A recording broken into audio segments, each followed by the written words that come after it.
السلام علیکم۔ اچھا جی، سن 7 ہجری میں مسلمانوں نے محرم کے مہینے میں ایک جنگ لڑی، اور وہ جنگ جو ہے غزوہ خیبر کے نام سے مشہور ہے۔ یہ یہودیوں کا ایک گڑھ تھا، انہوں نے خیبر کے اندر اپنا ایک گڑھ بنا لیا تھا، 7 قلعے تھے، وہاں سے ساری سازشیں کرتے تھے مسلمانوں کے خلاف، اور اللہ کے نبی صلی اللہ علیہ وسلم کو ہر طرح کا نقصان پہنچانے کی کوشش کرتے تھے۔ تو آپ صلی اللہ علیہ وسلم نے طے کیا کہ کسی طرح ان قلعوں کو فتح کرنا ہے۔ آپ پورا لشکر لے کے پہنچے۔ 5 قلعے تو ابتدائی طور پہ فتح ہو گئے، لیکن 2 قلعے ایسے تھے جو کسی صورت فتح نہیں ہو رہے تھے۔ ان میں سے ایک قلعہ تھا، اس کا نام تھا قموس، اور اس قلعوں کے اطراف میں بڑی تعداد میں کھجور کے درخت موجود تھے،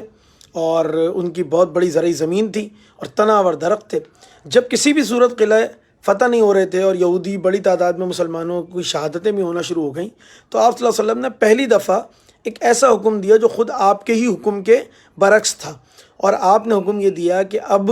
یہ جتنے بھی کھجور کے درخت موجود ہیں ان کو جڑ سے کاٹو اور ان کو آگ لگا دو۔ اور جیسے ہی ان کو درخت کٹنے کے بعد آگ لگنا شروع ہوئی اور یہودی یہ منظر قلعے میں سے دیکھنے لگے، تو فوری طور پہ انہوں نے معاہدے کی پیشکش کر دی اور کہا اچھا جو آپ کہیں گے ہمیں وہ منظور ہے، لیکن آپ یہ کام نہ کریں۔ اس کے پیچھے اللہ کے نبی صلی اللہ علیہ وسلم کی حکمت کیا تھی؟ آپ کو پتہ تھا یہ جو یہودی ہے اس کی جان اس کی معیشت میں اٹکی ہوئی ہے، اور جب یہ اپنی معیشت کا جنازہ نکلتا دیکھیں گے تو فوراً معاہدہ کرنے کے لیے آئیں گے، اور ایگزیکٹلی یہی ہوا۔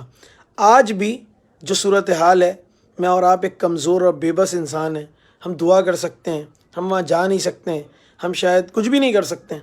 لیکن ایک کام کر سکتے ہیں۔ میرے اور آپ کے گھروں میں بڑے بڑے تنا آور درخت ان یہودیوں کے لگے ہوئے ہیں، جو کہیں صرف کی صورت میں، کہیں شیمپو کی صورت میں، کہیں کنفیکشنری کی صورت میں، وہ کپڑے لتے کی صورت میں موجود ہیں، اور ہم نے اور آپ نے جڑ سے ان درختوں کو کاٹنا ہے اور ان کی معیشت کا جنازہ نکالنا ہے، آگ لگا دینی ہے۔